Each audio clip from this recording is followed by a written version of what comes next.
smooth set and prime blur stick. The next step in my routine is foundation. I am using the LA Girl Pro Matte Foundation in the shade Creamy Cocoa and like a drop or so of this Revolution Pro foundation mixer in the shade Orange. So the next step in my routine is concealer. To highlight, I am using the Revolution Conceal and Define Concealer. This is the super size one. So I'm going to apply that in, all the usual places. And I'm going to let this sit for a while before I blend it out. It doesn't really highlight my face per se, it kind of colour corrects it, which I love. And it works as a great base for my next concealer, which is also going to be a Conceal and Define Concealer in the shade 212. So what I was saying earlier about this concealer not being too, bright, I love it because it literally just colour corrects like my dark areas, so like above my lip, under my eyes, and then kind of just highlights the other areas. It's very subtle, but it has like literally its intended effect. I'm taking C12 and I'm just applying a bit of that in all the usual areas.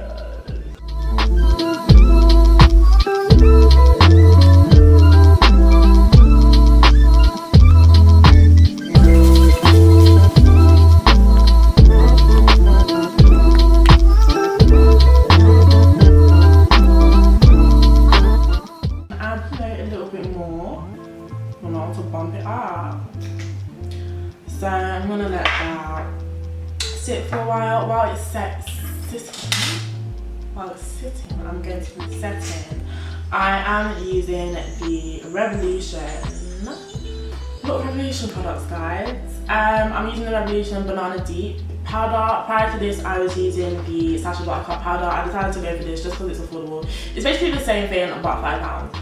And obviously like more, I guess, accessible will be like some Super Strong and all of that. So I like to set my powder with a damp beauty blender, and like it's damp as in it's wet, but it's not wet. If you find that you're using a beauty blender and it just doesn't have the effect that you want in terms of blending or setting, it's probably too wet. Like I know it's like you're supposed to wet a beauty blender, but it's not supposed to be soaking, like it's like just supposed to be wet enough for it to get to this kind of squishy texture. Like it's not supposed to be,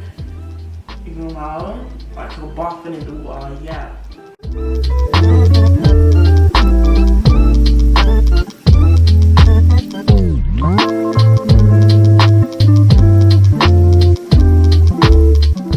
just realised I didn't even switch my ring out. Yeah, that's nice. Like, I love my ring light, but I feel as though sometimes it's just too harsh. I don't have like the little filters that you put on the light to kind of dim it or whatever. So there's only one there and it's very, very bright. And I feel like filming with the ring light alone is a little bit too harsh for my makeup. Like sometimes I don't like the way it looks because like the way the makeup looks in person is a lot nicer than it looks on camera. Not in terms of like the quality of the makeup, just the colour. I feel like filming with natural light and ring light is like the closest I'll get to like an accurate depiction of my makeup. Also, if my wig slides back throughout this video, we're just gonna ignore that, Okay, so I'm gonna do my brows off camera now. Okay guys, I'm back from doing my brows. If you want to see how I achieve these, I literally just took this opportunity to film a tutorial, but of course the routine is not going to be included in this video. So now we're going to move on to eyeshadow. I don't even know what I'm doing today, but as always, I'm going to start off by priming my lids with C12.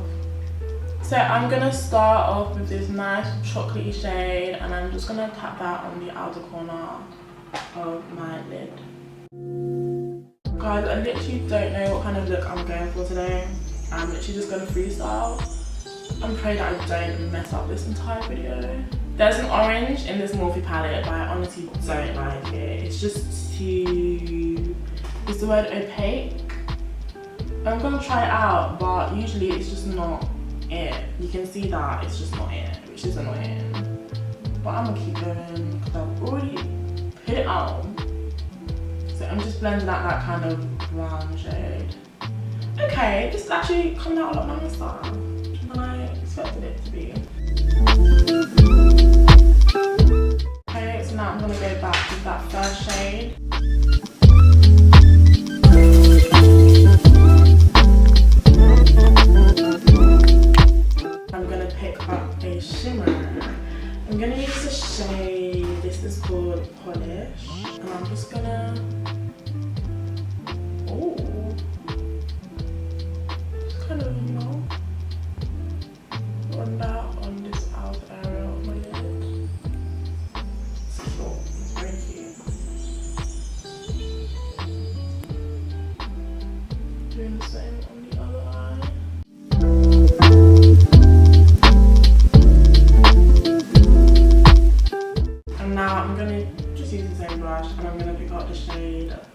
Sunbeam, very nice name.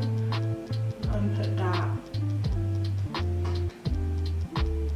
right next to it. I'm gonna wet my brush again. That Sunbeam is not going on the way I want it to.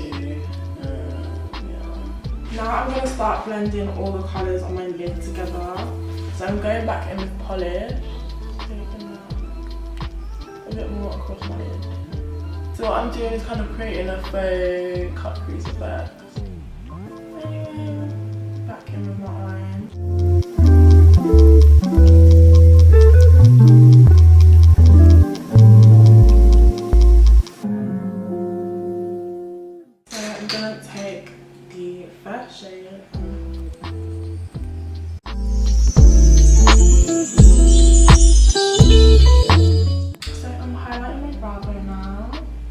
And I'm using the shade Zara up on the palette.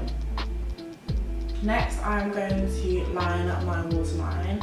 I'm going to be using my Morphe gel liner, and this is in the shade Stargazer. It's basically a black, but it's got a bit of shimmer in it, but it's literally not visible. The eyeshadow is cute though, guys. Wow. It basically looks like a full face. So next thing I'm going to do is I'm going to bronze and contour. I need to turn off the ring light. I really don't know what I prefer with or without. I'm going to compare the footage. So if the lighting is, you know, on and off, I apologise. So at the moment I'm just bronzing, nothing too much. I'm going to really rush through this because my camera is dying. Now I'm going to contour.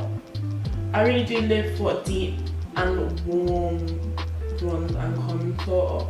I know this isn't like most people's preferred kind of shade to contour with. You know who uses this to contour though? Nella Rose actually uses this exact palette. So yeah, because I actually noticed that like we have like similar, obviously like with two totally different skin tones, so I feel like her makeup is always really warm, which I like, and that's literally what I do. And more time, I guess, yeah, it is because we use literally the exact same palette to like bronze and contour. A bit of blush now. Nothing too much. I feel like people don't realise that blush should not be reserved just for the apples of your cheek. Like you actually want to bring it up. You want it to kind of melt into your bronzer and contour and highlight. Like you don't want it to just be one kind of circle on your face. I'm using also the blush from my Juvia's Place palette. I'm not going to pick it up because one of the pans is broken. And there's literally highlight art everywhere right now. But I'm just trying to get through this video. I really do like orange blush, and it looks very nice of course with this look as well. Okay, so now I'm going to highlight using the broken pan, and it's the shade Zara that I used under my brow bone, and I'm just gonna, how nice is that? I take it in kind of like a C shape, like from here around my brows. I like to switch to a smaller brush to highlight my nose and my Cupid's bow. It's the same brush I used to highlight my brow bone.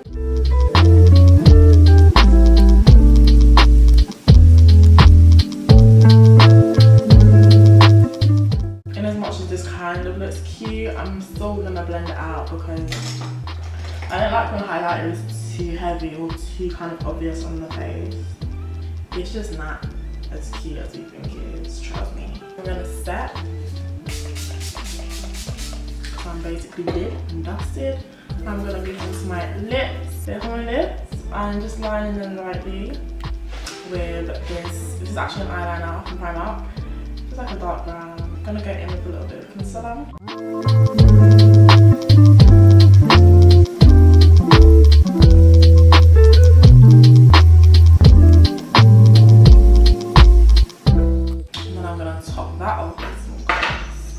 I'm gonna get like another of these lip glosses just when I'm doing this. Like, I like to keep my clear lip glosses clear. I don't like it when it gets all like, you know, because there's colour on the applicator and all that. I don't like that.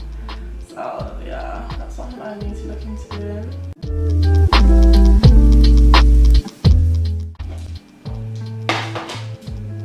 Okay, so this is the finished look. I hope you guys enjoyed this tutorial. If you did, don't forget to like, comment and hit the subscribe button down below, and hopefully I'll see you in a later video.